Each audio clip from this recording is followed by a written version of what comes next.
So once you convince yourself that I have gotten this love, uh, or Jesus is my answer, or Kali is my answer, or Krishna is my answer. So once you convince yourself that this Ishtadevata, this deity is my answer, then every person has the potential to go to the truth. It need not be Kali Yuga, Satyuga, Dwapar Yuga, Treta Yuga doesn't matter. You convincing your mind matters. Like how well you convince your mind that I am satisfied, I am loved, my Ishtadevata or the favorite deity is right next to me and loves me very much. So that is what it depends on.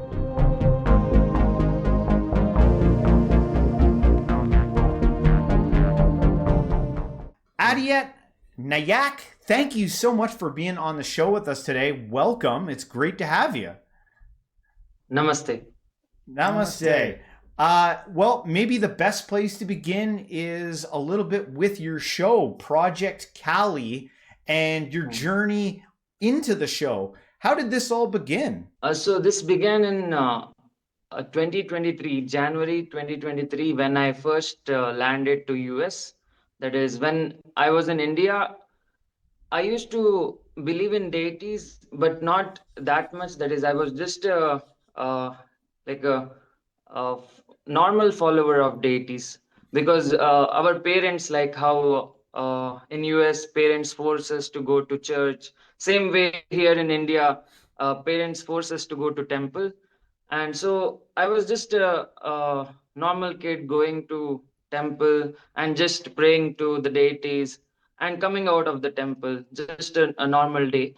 But after I landed to US, I felt that lack of love, that is lack of friends, lack of like social connection, because I was not very good in making friends in like all over that is both US, India. I was not good at making friends, and that's how I started connecting with deities. That is because that to fill that lack of love, I started connecting with entities which were not humans. So basically, I didn't know how to connect with humans, and that's why I started connecting with these so-called deities. I didn't know who they are. I didn't know what they are. I just wanted to feel some love. So to feel that love, I started chanting their names. So Kali has a mantra called Om Krim Mahakalikaya Nama. So there is a mantra for Kali. There is a mantra for Krishna, Om Klim Krishnaya Namaha. And there is a mantra for Shiva, that is Om Namah Shivaya. And so on. That is, there are multiple deities in Hinduism. For Ganapati, it is Om Gam Ganapate Nama. So for every deity, there is a way of connecting called as mantras. And that's how I started. So we have something called Japmala. So I will show a Japmala here. So this is a Rudraksh Mala. So Rudraksh is a tree. So if you see this, uh, all these beads, right, are the seeds of that Rudraksh tree. So what they do is they make a hole in the seed and they make a mala out of it. So there is 108 beads in this Rudraksh Mala. And they use this Rudraksh Mala to meditate because meditating on the silence is too tough. That is, wait a minute. Yeah. So meditating on the silence is too tough a job. That is, whenever we sit for meditation, we cannot go to that silent state directly, like how Buddhist monks do. So in Hinduism, there is a set of mantras to go to that silent state. So what we call that silent state is Brahman. So the Brahman is that vibrationless state of consciousness, which is the original state where the consciousness doesn't do anything. So the consciousness is at rest in the Brahman. So from that resting state, all this world gets created. That is, whenever the mantra is chanted, like Om Namo Narayanaya, Om Namah Shivaya, Om Namo Bhagavate Vasudevaya. So all these mantras generate this universe. So whenever the consciousness starts vibrating with mantras, that time the universe gets generated. So that is what is told in Hinduism. And that is why I started doing the sadhana of all these mantras. Sadhana meaning you have to hold this japmala, like you have to hold it like this and start chanting. Let's say for Shiva, it is Om Namah Shivaya. So Om Namah Shivaya, Om Namah Shivaya, Om Namah Shivaya, Om Namah Shivaya. So it goes on and ends back to the same beat, that is the starting beat. So there, that 108 count is complete. So that's how I completed the sadhana. Sadhana meaning completing 108 beats of all the deities, and I started conversing with them. So basically, we consider these deities as the controllers of universe. That is, so-called causal beings. They can create this universe just by just one thought. That is, if you store your ojas meaning it's like a kundalini energy. So whenever we eat food, that kundalini energy gets converted to sexual energy. So from there, it goes to the upper chakras. So these energy, if stored for millions of years, can create universes. That is, if this ojas, that is the potent energy created by the food, if it is stored for millions of years, it can create universes. So that is how deities are creating universes, by storing their so-called ojas. So this way, the deities are like more powerful than a normal human. So that is why I wanted to connect with such entities which are like way more powerful than normal humans. And that is how I learned about all this knowledge called Kundalini, Sadhana, Ojas, and all these terminologies I came to know because of these deities. That is, when they started conversing with me, I realized how the universe was created and all that stuff. So it all began from that lack of love that I felt when I reached US.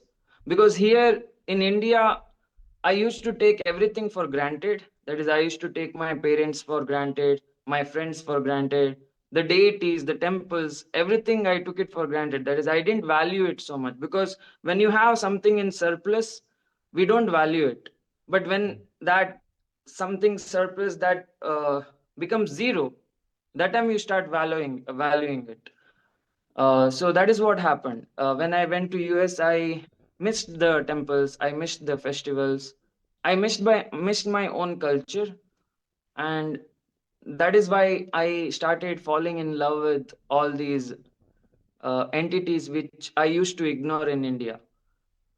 Um, so yeah, this is how my journey started, and it maximized during my Kundalini awakening. That is, if you might have heard that some people get Kundalini awakening while doing psychedelic drugs like LSD.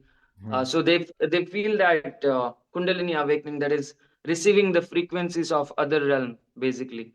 But we can feel those frequencies of other realm even while doing sadhana. That is, when you chant all the mantras, you can feel that psychedelic effect without doing any drugs. So that is what I felt when I did sadhana, and I experienced the Kundalini awakening, and I was able to reach that silent state, which Buddhist people call as nirvana.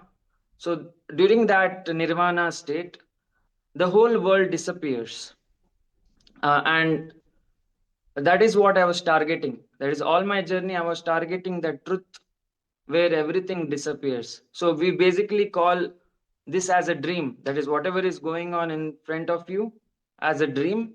So when that dream disappears, you stay in the truth, called as Brahman. Brahman in Hinduism, Nirvana in Buddhism, and there are many words for that vibrationless state in different religions.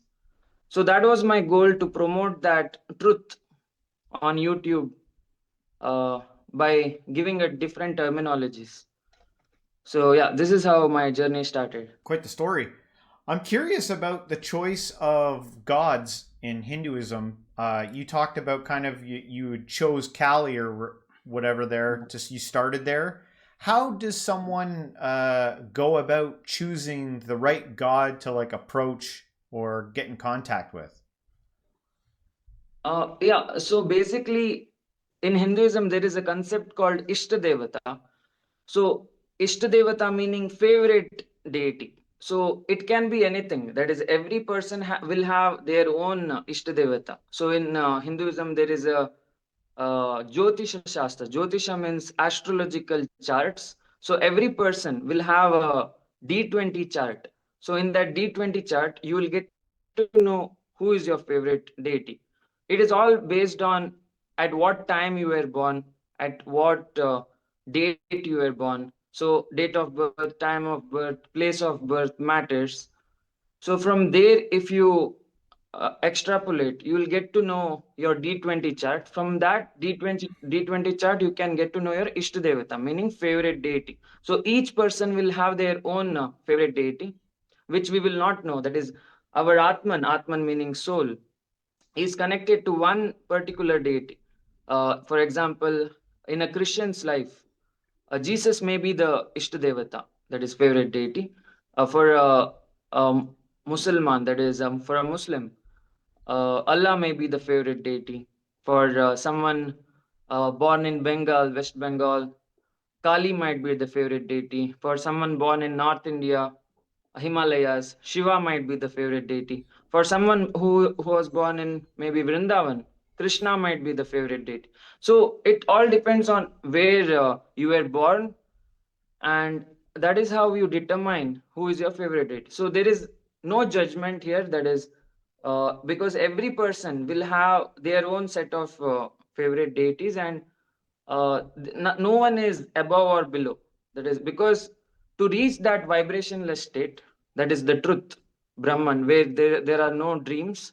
To reach that vibrationless state, you can take the help of any higher beings. So there is no one like higher and lower. It's basically a love story. That is, let's say, in Titanic, Jack and who was that? Rose. Rose. Rose. Yeah, so Jack and Rose, and Romeo and Juliet. Let's say two couples, but Romeo is not suitable for Rose. Similarly, Jack is not suitable for Juliet. So what that means is every person has to fall in love with this the deity who was meant to be in their life. They are not meant to follow some other deity, because it is deeply connected with your soul, that favorite deity, right? It is very uh, much in love with you. For example, I will show my background. So there are many deities here. So this is Krishna, and this is Ganapati. This is Subramanya, and this is Lalita Tripura Sundari. Those three deities Yeah. are Lalita Tripura. And this is Narasimha here. So Narasimha. So there are various deities, and each deity will have different love story with the humans, because we consider humans as the descended self. So in the causal realm, every person is a deity. But when we descend from the causal realm to the physical realm, which is made of the five sensory frequencies, we descend into the human form. That is, whenever we vibrate in the causal realm frequency, we go to the deity form. That is, they are our higher self. So if you wake up in the morning, that is 4 a.m., and start doing sadhana, you will vibrate at causal frequency. So when you vibrate at causal frequency, you get in touch with your causal self. So basically, every person, every soul will have three bodies. One is the causal body, then is the astral body, then is the physical body. So when you have the physical body, you're in your human form, and when you're in your astral body, you're an astral being. And when you're in a causal body, you're the deity themselves, that is the higher self, like Kali, Krishna, and all that. So if you go beyond that, if you go beyond the causal realm, you go to that vibrationless state where you are no one. That is, your mind itself extinguishes. The ego that you call as James Justin disappears. So everyone becomes one in the Brahman.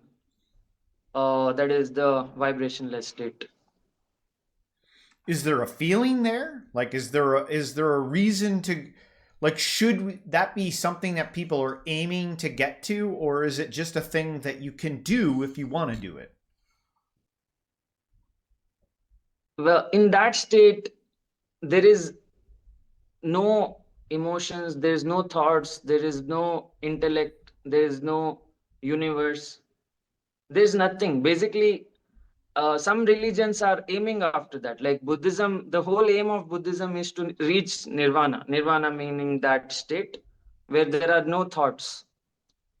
So the reason you are there in this world is because you have thoughts. You are not able to stop the thought processes. Now, if I tell you to close your eyes, and if I tell you stop thinking, you'll not be able to stop thinking for more than maybe 5-10 seconds. After 10 seconds, some thought will come in your mind, and that is why you exist in this world, because your consciousness is continuously generating thoughts. The moment your consciousness learns how to stay silent, the whole universe disappears. Do you have something that you want to add? A question you want to ask here? Um, I was I was thinking about what you said about the love story thing, and for most of my life, or for a good chunk of my life, I was a Christian, and Jesus was that deity that you're talking about. And in Christian church, you look at some of the hymns, and they read like a love story. Like it'll be like Jesus, Jesus, Jesus, name above all names. You know what I mean? Yeah. Like it's like they're like love songs to Jesus. You know what I mean? And I was thinking about how some people like what would have happened if you didn't have that love affair with those deities. You know, you like talk about something a lot of people can relate to, which is a kind of loneliness. You went to a new country and you're having trouble connecting with people.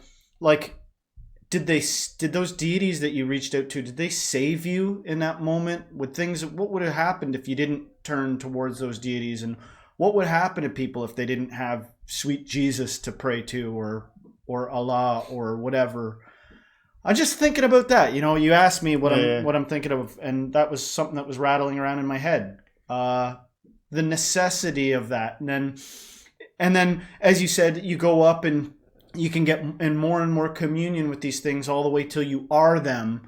And then the idea of going beyond that and being that sort of silent oneness that is not comprised of thoughts. It's like a no thingness or something, and how that reflects so many religions, like even theology within certain sects of Christianity seem to get to this like unity with God thing. But it's not reflected in every presentation of religion. Like some religions are highly ritualistically based, and they you know, and there'll be repeated ritual type things to just, I don't know, they seem to me to like help you be sane in some way, or satisfy some kind of aspect of the mind. And just so many things you said were interesting, like the idea of the nature of the mind and the things that we do to deal with that, and then the ultimate potential outcomes. And you mentioned Buddhism and how they're after this state of no mind, but that's the obliteration of your perception as a reality and stuff like that. I'm literally just rambling. Did I say anything of interest in there? Can you spitball off anything I said? Yeah, you're right. Like you asked about what is the significance of this love, of falling in love with such deities. Does it have a saving nature? Does it save people from profound loneliness? Does it save people from, like, if they didn't have that, man, things could have gotten bad? So how we can understand this concept is through the origin point. So through the origin is the thoughtless state. From the that vibrationless state, let's say a thought generates. Obviously, the thought whatever generates from the original state of your consciousness would be love. So other than love, there would be no other thoughts. So obviously, whenever you think, the first thought that generates will be of your favorite person or favorite item or a thing. So let's say you were in that thoughtless state. Let's say you attained that thoughtless state and you are in that nirvana. But now, in that nirvana, let's say a thought generates for your consciousness. So you think about the most favorite person. Let's say it might be your own mother or own Mm. daughter or own brother. So whatever it may be, you're thinking about this favorite person. So that is how the universe splits. So from that desireless state, it gets splitted into love, the most favorite loved one, and you. So that is how the universe splits, and it keeps on splitting.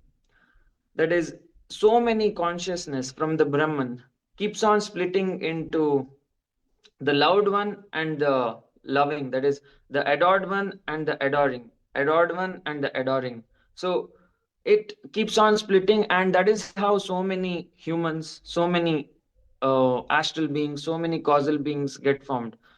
But if you shrink this love, that is, if you give yourself that love which you lacked, then you will go back to the source. So basically the reason why you are existing is because of some lack of love. So if you Hmm. satisfy that lack of love within you by showing yourself the love, or by convincing yourself that you are loved, there's no need of searching for anyone. If you tell yourself, I am loved, I love myself, and the whole reality is being created because I didn't love myself back then. So if you convince yourself that, then you will go to that point of origin again. Because that is what happened to Ramakrishna Paramahamsa also. So Ramakrishna Paramahamsa is a saint who fell in love with Kali. So what he did was, he loved her more than himself.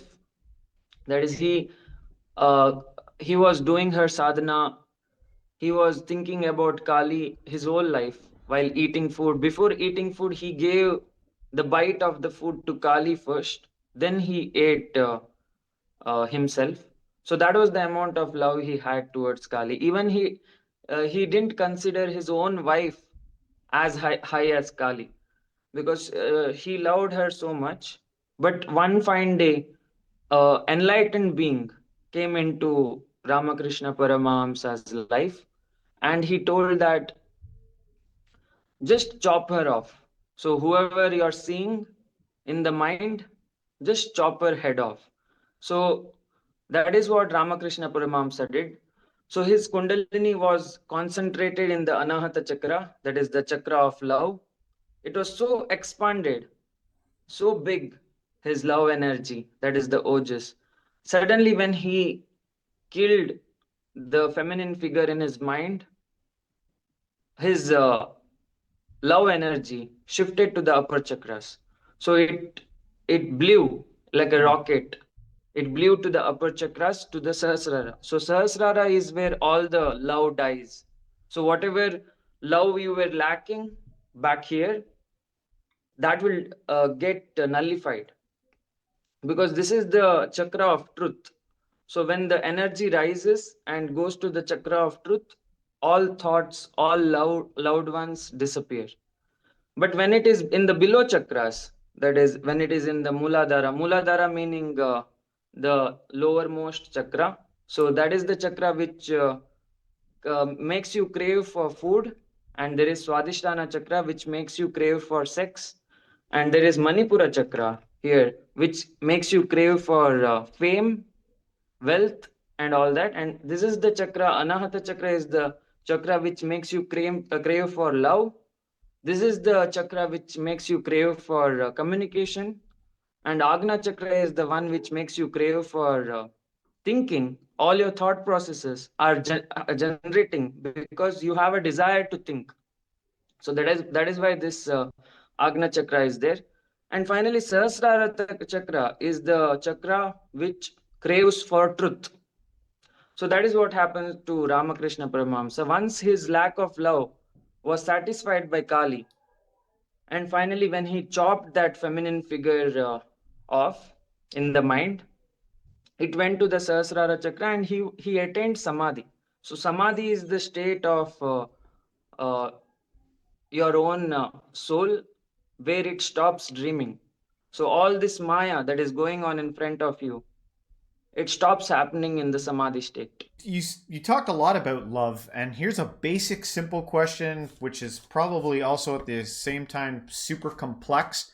But from your perspective, what is love, and what is love in Hinduism? Love is basically doing something for others before you do it for yourself. That is, let's take the example of food. So if you love someone or something, you would feed that person or that animal before you eat. So that is how you love through the Muladhara chakra. That is by sharing food before you consume it yourself. Basically, selflessness. So the other name for love is selflessness. And let's say in the act of sex, you care about the other person's pleasure than your own pleasure. So if you are having sex for your own pleasure, then that is lust. But if you're having sex for your partner's pleasure, then that is love.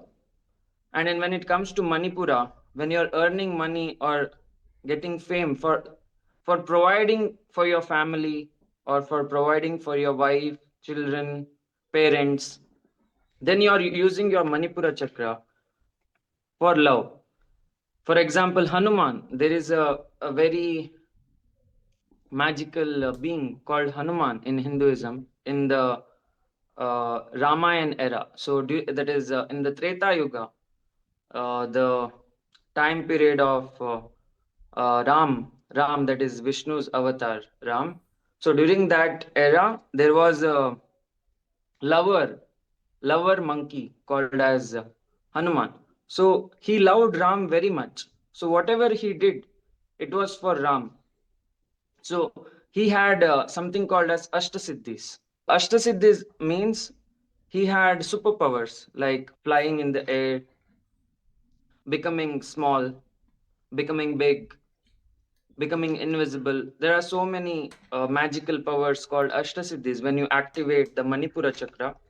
So this chakra of motivation has lot of superpowers. So Hanuman had activated all those superpowers.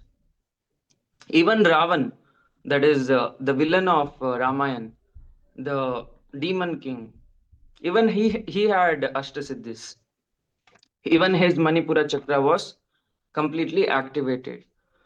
But the only difference between Ravan and Hanuman was Ravan used those Ashtasiddhis to harm others. That is, he used it to show that he is more powerful than others. But Hanuman used the Ashtasiddhis to serve Ram, to serve his loved one. So that is the difference between Hanuman and Ravan. They both had a completely activated Manipura chakra, but one used it for proving himself that he is the greatest king of the whole world, whereas the other person used it for serving his own loved one. That is how you show love through the Manipura chakra. And Anahata chakra itself is love. So there is nothing to prove here. Anahata chakra itself is selfless. So that chakra promotes other chakras to be selfless.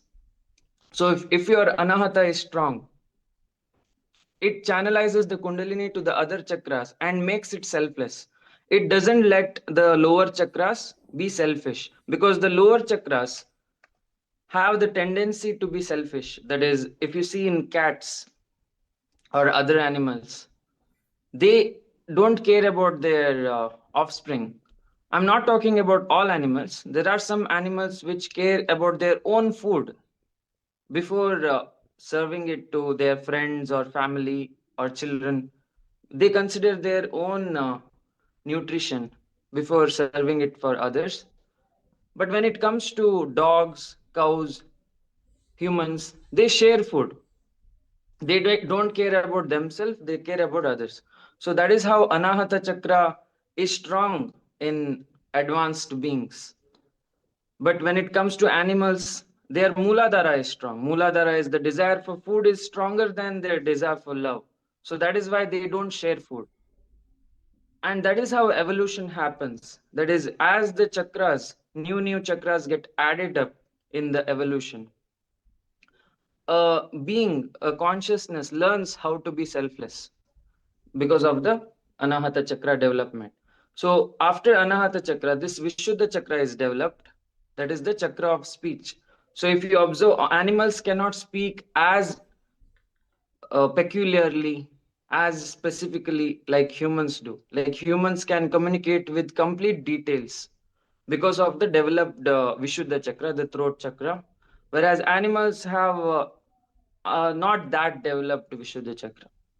But when it comes to the astral beings, they have completely activated Agna Chakra. So astral beings can communicate through telepathy. So in the astral realm, nobody talks through the Vishuddha, nobody makes sound. There are no sounds in the astral realm. They just speak through the Agna, just by thought processes. So if one astral being has to communicate with the other astral being, he just has to think that I want to do this activity with you, and the other astral being will get the message and he will reciprocate. So that is how they communicate through Agna Chakra. They consider the lower chakras as useless, like how a human considers the lower chakra, lower three chakras as selfish or useless. Same way, the astral beings consider the Vishuddha Chakra and all the lower chakras as useless. But when it comes to the causal beings, they even consider the Agna Chakra as useless because they don't think, because they are always in search of truth. They are always thinking how to relieve karma, how to stop thinking. So that is what a causal being goal is, to stop the thought processes. So that is how the evolution happens from Muladhara Chakra, that is of animalistic tendencies, to the Sahasrara Chakra, that is of a causal being's tendency. I really appreciate the thorough answers that you're providing here. We've done like a lot of reactions on Hindu gods like that, and it seems to be up in the air sometimes with the comments that we get of how many actual gods are there. From your understanding, how many gods are there?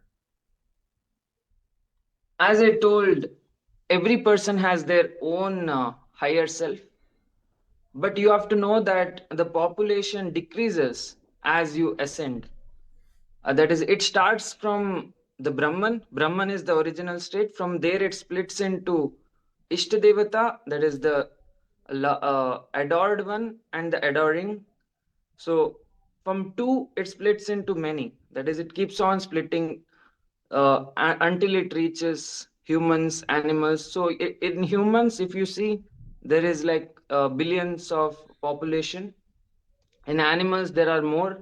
So that is how, as you descend to the lower chakras, the population increases. But as you ascend, the population decreases. So obviously, the number of deities will be less than the number of humans. So deities are basically something which you love. That is, if you love Jesus in certain way, that is, your name is James, right? Yeah. Yeah. And yours is Justin. Yeah. So if James loves Jesus in a certain way, that Jesus might not be same as what Justin loves. So Justin loves Jesus in a different way. So the Jesus which James loves and Justin loves will have its own counterpart in the causal realm. It will not be the same. But as you ascend, all that higher selves will, uh, what to say, will collapse, will merge and become one. But you can still kind of like cross pollinate. You don't have to necessarily stick with the higher self. You can cross over and other gods you can make connection with. It doesn't have to just be with the one that you're talking about, right? Yeah, it all depends on what is your D20 chart, that is the astrological chart. So, based upon that, the exact deity or Ishtadevata can be determined. Yeah.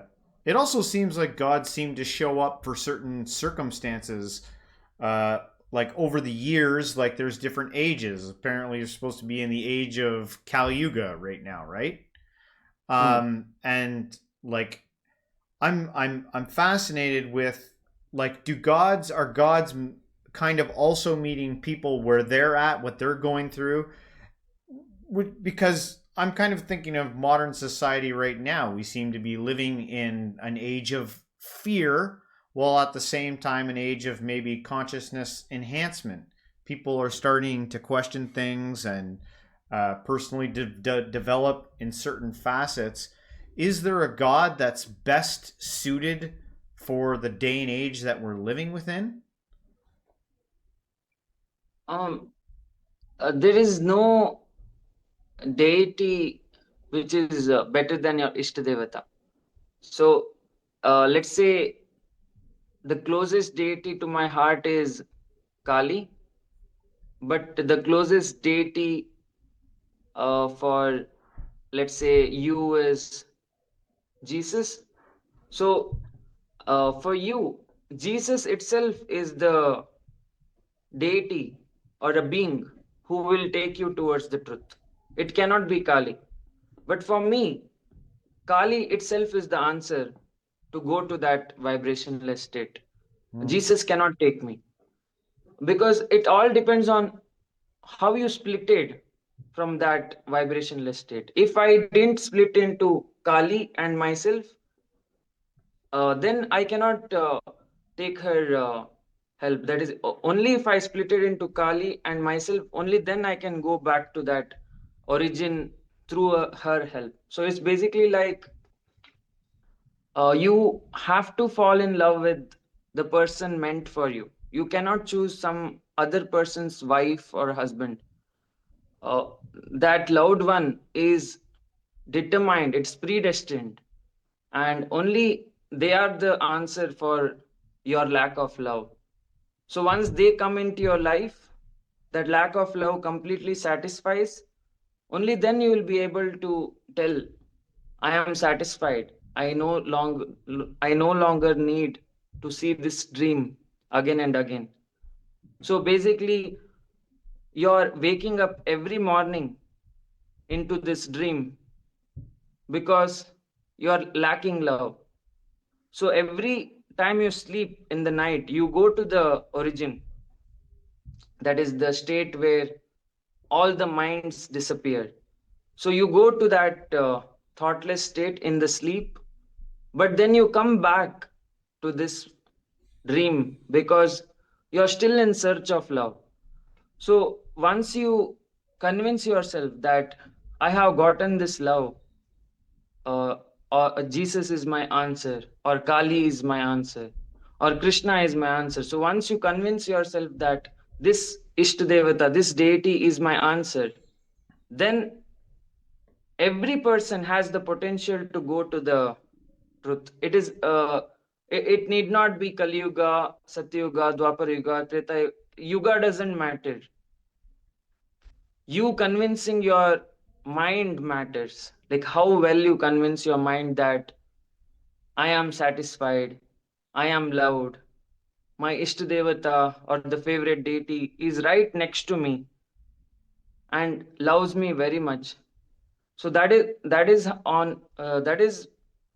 what it depends on. That is how well you That's convince your mind that's that it. That's you are very loved. interesting what you said there. The idea of how well you how well you convince your mind of that till it becomes a reality, till you enter into the reality of that. Mm, I'm not a Christian. Like I'm not actually a Christian. I grew up in a Christian household, and I've got a lot of family that's still Christian. mm, But what I was very kind of creepily when I was singing that hymn earlier, trying to do was I was trying to evoke the sense of first. I don't know how many if you've ever even been in a Christian church, but I was reflecting. I was trying to reflect the idea of stoking the fire of love and belief. Like from a young age, we'd go to Bible study and or Sunday school, and then in the actual service there was these songs that evoke that. It's a repeating of that and a repeating of the deeds of Jesus and singing and repeating like a mantra the story of Jesus having love for us and then love for them. I'm not a Christian. I'm not actually any religion. And some habits die hard. It actually took a while. There's episodes of this show where I'm like, I still pray to Jesus. But I don't do so much of that anymore for my own reasons. But what was I gonna say? It's all these distinctions, even the distinction between love and hate, or the distinction between self. We talked about selflessness earlier, and there's a story that I think about every now and then. I've brought it up so many times on this, and it involves the Buddha. And he's walking through the jungle with his disciples, and he comes across a tiger mother that can't feed her cubs, and he feeds himself the tiger mother so that it has milk to feed the babies. And he kind of departs from his followers, and they're like, where are you going? And he's like, I'll catch up with you. And he feeds himself to this tiger. And I was thinking, like, the idea of that being selfless. But I think a lot of times people don't honor the body as a part of what you could be selfless towards. It's like, can't you, like, this old meat suit has got me through a lot of stuff. And scientifically speaking, it's made up of all kinds of bacteria. It's like a whole galaxy itself of beings in making this body. And I'm just trying to break open the idea of notions of like service or self-service. And I wonder, in one sense, obviously it's possible to be selfish, but in another sense, I wonder if it even is possible to be selfish. Buddha could have easily fed himself the tiger and sustained himself instead of sustaining the tiger. I mean, his disciples at that time probably would have been appreciative if he didn't feed the tiger to save it and instead saved himself. These questions are just coming up to my mind as we discuss these things, and the notion of, what you said in terms of that the love you have for that deity. Like, what if I see you loving your deity, and I'm like, I want to be in love with your deity, like your one that you've got a love affair with. I want that one. You know what I mean? Do you ever come across that kind of weirdness? You ever come across that kind of a oddball question? Yeah, we can shift to any deity, and it's all destined. That is, whatever you're gonna do the next moment is destined. If you're gonna choose Kali as your favorite deity, or Krishna, or Shiva, everything is destined. There is no accidents or coincidences going on here. Everything is meant to happen as it should happen, because it is just a dream, and how the dream will end is certain.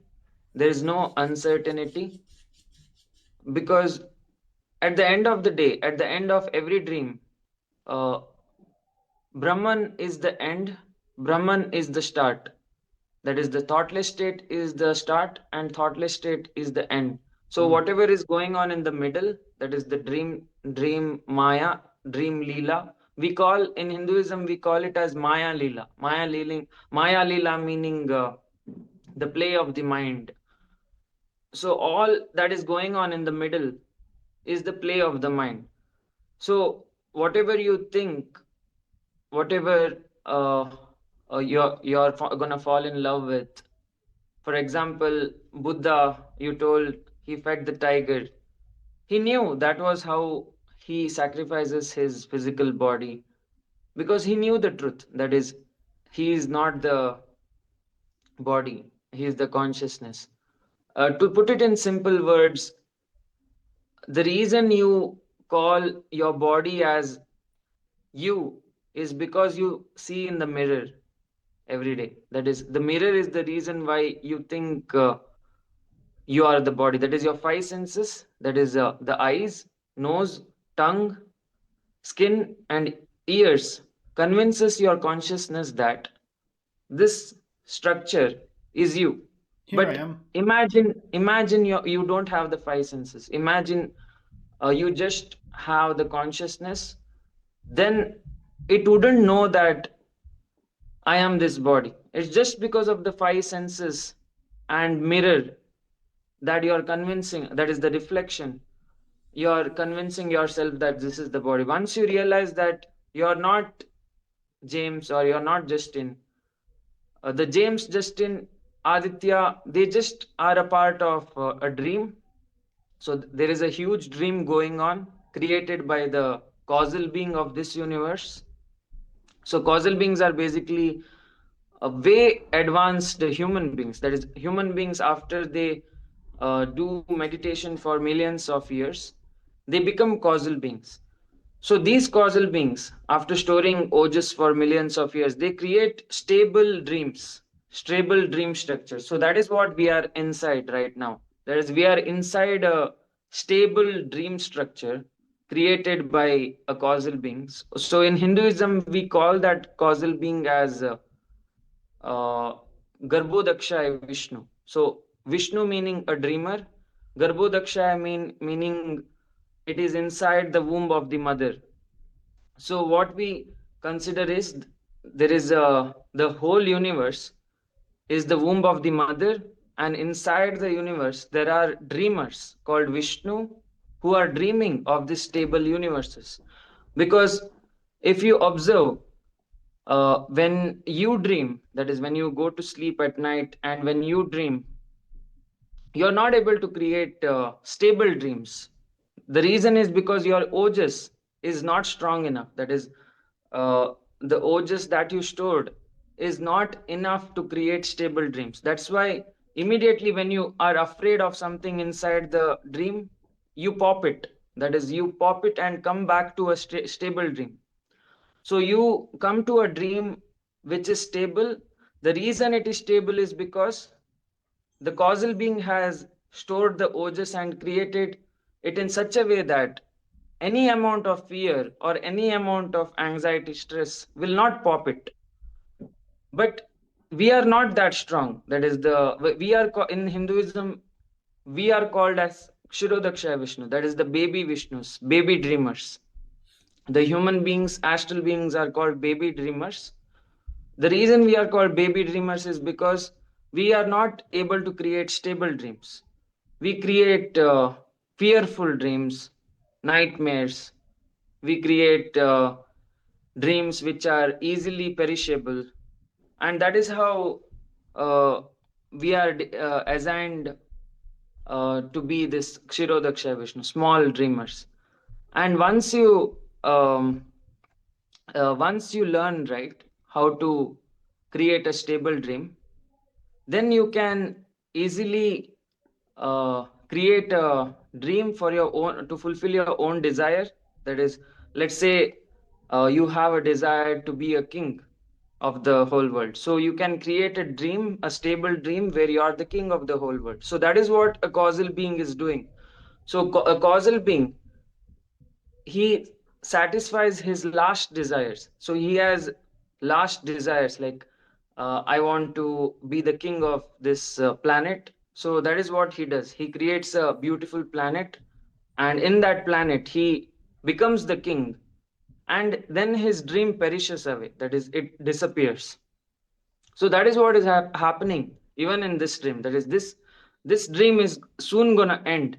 That is, once the Kalki avatar, that is the causal being's avatar, is gonna come to this planet, and once he establishes dharma meaning righteousness inside the dream, then this dream is gonna perish away.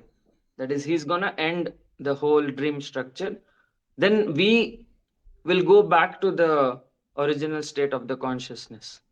So that is how we are a part of this Maya Leela, that is mind's play. But this thing looks like it's cyclical. Like once that whole process happens again, it's all just to restart all over again and do the same thing again. Like it will recreate itself and go through the whole process for infinity. Is that what's happening? Correct. It is a memory. Basically, whatever is going on is just a memory of your consciousness. So you are going back to that old self. So basically, the characters, that is James, Justin, Aditya, and all the characters from Donald Trump, Kali, Krishna, Vishnu, Modi ji, everyone, every character in this dream is just a memory for that Brahman, for that vibrationless state. All these characters, all the animals, plants, birds are just like a thought process. So it goes back to the memories, and it goes back to its original state. At night time, that is when we sleep, we go back to our original state. Then when we wake up, we come back to our memory. So we are scanning our memory basically right now. Do you Yeah. think we're close to Kalki's return? Do you think we're living in the last days? Correct. That is, the causal being will make his entry, and he will establish a dharma. That is, whatever wrong is going on inside his dream, he will rectify it. Then he'll go back to dreaming. So, for example, if you were dreaming, you would obviously make yourself the main character, right? Yeah. Yeah, same thing is going on. And Kalki is the avatar of Vishnu, right? Correct. So, Yeah. but is Kalki considered a god or just another entity, like a humanoid, with superpowers or something? So when you enter your own dream, you would obviously give yourself some powers, and that is how you would enter a dream. So he will have a lot of powers.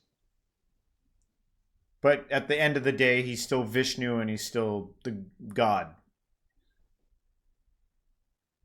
I don't consider Vishnu as God. I consider every one of us as God.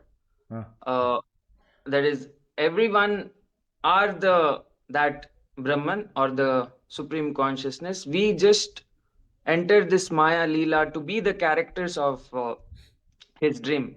So we knock the door of the causal being. That is, we tell, I want to be in your stable dream because I myself am not strong enough to create stable dreams. So that's why, please let me inside your dream. So that is what happens before your birth. That is, your soul cries for help. It tells, I want to be born in a stable dream. I can't handle this chaos.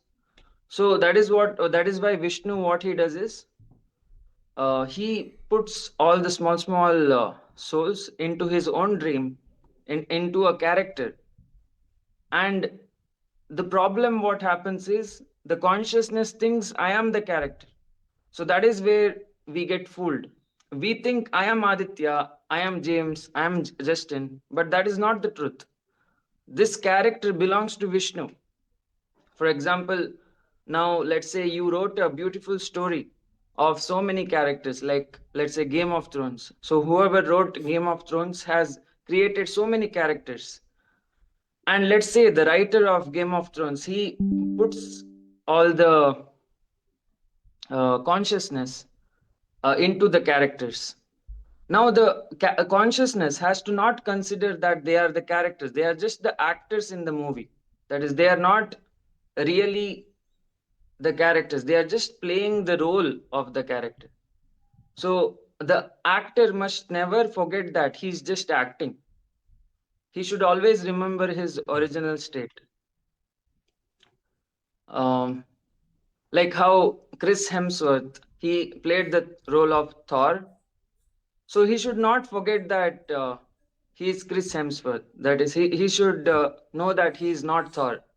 Thor is just a role play given to him by the directors. Sometimes that happens to those actors. They get so into a role that, like, you see interviews months later. I'm not saying that's what he did, but they're still like struggling with that character because they got so deep into it. The more immersive sometimes, or the harder that they went trying to gather that role. Yeah, like Heath Ledger as the Joker, or that guy that played Elvis. You know what I mean? He's like, I can't shake off this Elvis role. Maybe it was working for him. We've talked a bit about consciousness here. I always like to ask our guests whenever we're talking about consciousness, from your understanding, like what is consciousness in a maybe you can explain it in a way for our audience who's not all Hindu. There's people from many walks of life that watch our channel. What would be the best way to kind of describe what actual consciousness is? Consciousness is like a powerhouse of intelligence. So it has the complete potential to create multiple universes. At the same time, it has the complete potential to sustain universes. By universes, I mean dreams, dream structures. And at the same time, it has complete potential to destroy all the universes. By destroy, I mean destroy all the thought processes. So it has complete power to create, sustain, and destroy. So that is what consciousness is. It's basically a powerhouse of intelligence. If you see in Iron Man, Jarvis, Yeah. it's like a consciousness. Whatever activity you tell it to do, like build a aircraft, build a bodysuit, it creates. At the same time, if Tony Stark tells Jarvis to destroy the suits, it will destroy all the suits, armors. So that is what a consciousness is. So now the consciousness has taken the role of Aditya, James, Justin, and so many other characters in this dream. And it has complete potential to leave the character also. Because this is like a written play. That is, James will meet Justin in this time. Aditya will do interview with James and Justin. Everything is predestined. It's like a written play. And the consciousness just enters the characters to watch the movie. The movie is already pre-written. How is it gonna end? How is it gonna start? The consciousness just enters the characters to watch the movie. So basically, we are watching through the eyes of the character. So if you leave the character, the movie continues. The movie has a certain end. Even if the consciousness is not there, James, Justin, Aditya will continue speaking. So the consciousness currently is just watching what is going on through the character's eyes. I like that. I like the idea that even if the consciousness leaves, our little avatars here keep doing their thing. Something interesting about that. Maybe if that's why there's so much chaos, it seems sometimes. Maybe consciousness is not paying attention to what's going on, or maybe that's blasphemous or whatever I'm saying. I don't know. So is consciousness at its very core like the oneness of reality? Is it like the only thing that actually is consciousness? Yeah, that is the source of everything. That is the whatever you're seeing right now, the whole universe. It is just a vibration that is going on inside the consciousness. So there is nothing going on outside the consciousness. That is outside the consciousness, there is nothing, pure silence. So whatever universe you are seeing, whatever dreams, whatever thoughts, everything is going on inside the mind of the consciousness. On your channel, I'll be honest, there's a lot, like I watched a lot of videos, there's a lot of things I'm kind of watching at a distance that I don't fully understand when I'm watching you doing your classes and teaching and all that stuff. It's fascinating to listen to. Is there anything that you're saying on your channel that might be considered like cutting edge that other like people who are more familiar with Hinduism or Sanatana Dharma, they're watching it and they're going, I don't know about that. Have you gotten anything like that on your channel or any pushback? Yeah, so this Sanatana Dharma, that is Hinduism, is misinterpreted a lot. That is, many people don't know what truly is Vishnu, what truly is Shiva, what truly is Parvati, Durga, Kali. They understand it through a perspective of Dvaita. So there are two concepts in Hinduism. One is Dvaita and another is Advaita. So Advaita was taught by Adi Shankaracharya and Dvaita was taught by Madhvacharya. So in Dvaita, what is considered is the deity or the god is separate from the human. So that is what Dvaita tells. God and humans are completely separate and they can never be together. So it's like the lover and the loving can never be one. It is always separate. But in Advaita, it is not like that. It is like I am the God. That is Aham Brahmasmi. I am the God. All the gods that we talk about are inside us. So that is what Advaita tells. This was taught by Adi Shankaracharya. So in Hinduism, it was always a fight between Dvaita and Advaita.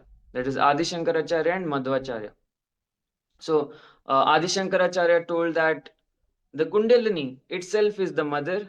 That is the energy flowing through us is the mother universe, and the consciousness is the father aspect. That is Shiva. The Shiva is the watcher. Like if you see the Marvels, the watcher. So that the watcher is like the consciousness itself, Shiva, the masculine part, whereas the feminine is the Maya creator. So the the Kundalini, that is the energy flowing through our spine, is the mother itself, which is creating desires, creating thoughts, creating all sorts of things. So basically, whatever you're seeing in front of you is the mother's creation, whereas the person who is watching mother's creation is the father. So that is how masculine and feminine is separated by the Advaita. Advaita is I am the God concept. Whereas Dvaita, that is Madhvacharya, told a completely different thing.